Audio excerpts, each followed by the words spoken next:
Hello and welcome to Operation Occupation. My name is Fiona Edwards and I'm an OTE in Jewelerstown House, and today we're going to look at the occupation of planting wildflowers. So why might we choose gardening as an occupation? Well, gardening is really good for our physical exercise. So it helps for our physical fitness, our range of movement. It's also really nice and social. So it might be an activity that we want to do with one other person, with our family, or often people join gardening groups, which we might talk about later. Gardening is really relaxing and is renowned for reducing stress. It's also a really nice opportunity to learn about different foods and having a healthy, balanced diet. So while we're looking at wildflowers today, maybe down the line you might want to think about growing your own fruits or vegetables, or having your own herb garden. So why do we choose wildflowers? Wildflowers are really important. So as most of you might know, our bumblebees are becoming more and more endangered. And that's because they don't have the flowers available to them to pollinate. So it's really good for the bees. They're also really easy to keep. There's not much maintenance in wildflowers, and we can't really go too far wrong. They're also really beautiful. And they're native to Ireland and our local community, which is really important. Activity analysis. And we're doing forward chaining. So we're doing activity analysis like we're participating from the beginning all the way through to the end. But do remember, as per our previous presentations, that you can do backward chaining, where you start with that very last step and work backwards, increasing your participation every time. So this activity analysis looks at when we're planting into a pot and then to the ground. So we would need to start by preparing our gardening equipment that we're going to need. We need to get some trays and some pots. We need to fill the seed tray with the compost, and we need to moisten the surface of the compost. We then sprinkle the seeds evenly over the compost, and cover the seed tray. Place the seed tray in a warm place.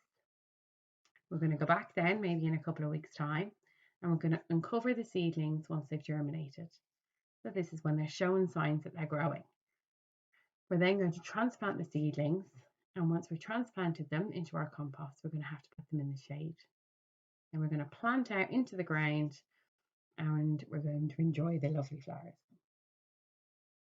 Alternatively, we might go directly into the ground. So we're going to prepare our gardening equipment we're going to need. We're going to rake the soil, remove the weeds, rake the soil again, and we're going to moisten the soil, sprinkle the seeds evenly all over that compost, give them a water, and sit back and enjoy. So, as always, we need to think about a plan. So we need to be realistic. So not only realistic about our own expectations and our own abilities, but realistic about what resources we have. So if we're living in an apartment, we're going to have to look at planting into pots. Whereas if we live in a house with a garden, we can go directly into the soil. Think about what we have and what resources are available to us. Then thinking about what parts of the activity you want to do. Do you want to do all aspects of it, or do you just want to sprinkle the seeds and water the flowers? Then thinking about what supports that you might need to be as independent as possible. So what do we need? We need our seeds, we need a watering can, our composter and our pots, a rake, and it's really useful to often have a little cushion to sit on for your knees. And so it's really important that we wear our gloves for safety in the garden. So if we need some supervisory supports, it might be that we just need some verbal prompting. So some of them activity analysis have lots of steps. So maybe it's somebody just telling us what we're going to be doing next. Or we might use a visual schedule to do this. So now and a next schedule, or maybe a calendar to remind us to replant the seeds or to water the flowers. It might be somebody doing a safety check or an app on our phone. Or it might be that we just ask somebody to come and set up the garden for us if we're using a raised flower bed or if it's hard to carry the equipment. So I've just given a few examples of things that aid independence, and please refer into OT if you need any supports around this or if there's anything that we've missed. So something like a long handled reacher can be really nice for bending down into flower beds. There's lots of different watering cans available. So there's colour contrasting ones that are nice and easy to see. There's long handled watering cans. This blue watering can in the middle is great. It's got a clip and release button on it. So you just need to be able to push the little lever at the back of the watering can, and that releases the water rather than the water gushing out. There's also watering cans that can be mounted onto a wheelchair, seen in the picture there. There's also lovely garden aids that can be adapted. So if you don't have full range of movement in your wrist, or if your hand is particularly sore, you can get ones that can attach onto the wrist like a brace. Things like a perching stool are really handy for somebody who maybe gets fatigued if they're standing for a long time in the garden, or a kneeling stool. And finally, raised flower beds are lovely. So you can get lovely different types of raised flower beds, height adjustable flower chairs, and wheelchair accessible flower beds.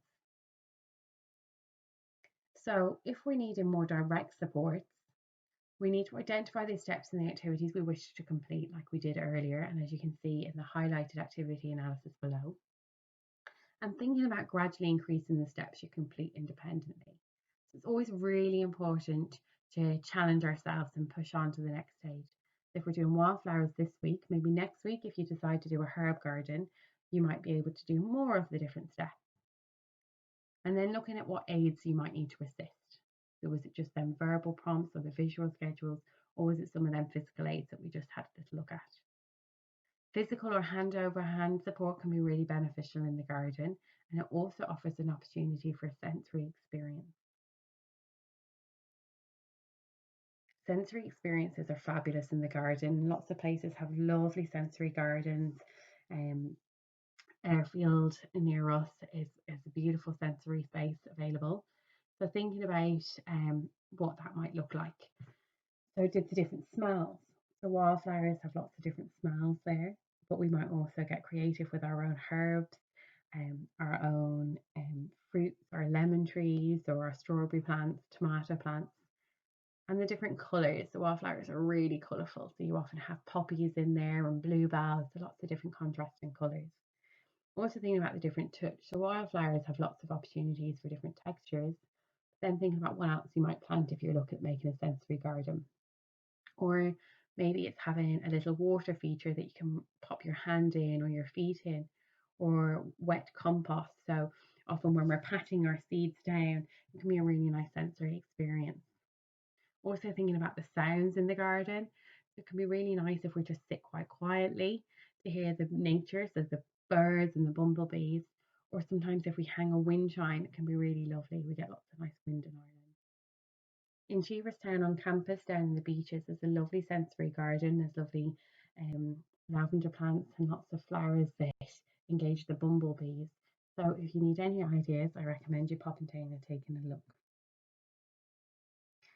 Here I've just named some local resources that you might be interested in should you become green fingered after trying this activity.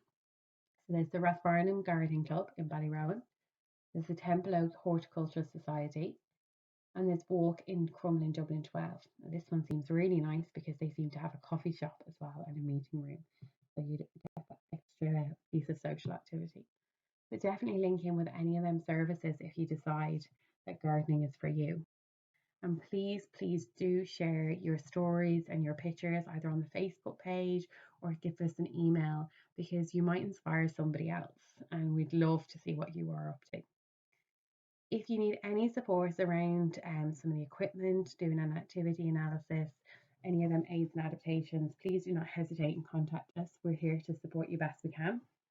So you can reach us on Cheeverstown, extension 803, or you can drop us an email at ot@cheeverstown.ie. I hope you've enjoyed this today, and we look forward to seeing all your lovely flowers soon. Take care.